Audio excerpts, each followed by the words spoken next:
Siamo al terzo appuntamento del 2017, il primo è stato a giugno a Conegliano, dove abbiamo dato i primi dati dello stato fitosanitario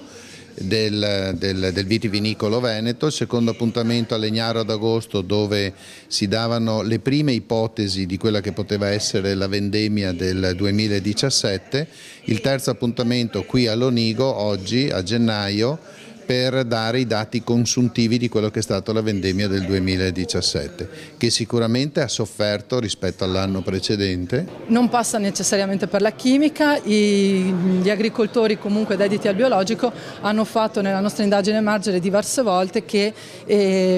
hanno bisogno soprattutto di ricerca in questo campo, e uno dei loro obiettivi è proprio quello di diminuire ulteriormente l'uso del rame in agricoltura. Poi circa il 60% viene venduto sui mercati dell'export, e questo naturalmente ci fa molto piacere e ci fa anche pensare, insomma, che si possono dormire sogni sereni, perché è una bella cosa. L'Amarone è una delle tre grandi bandiere del vino italiano, con il Barolo ed il Brunello, però in questo momento sta dimostrando dei rati di crescita molto importanti ed è arrivato a 13 milioni di bottiglie, un risultato veramente notevole considerando che l'Amarone è un vino di fascia alta e quindi si presenta sul mercato a dei prezzi importanti.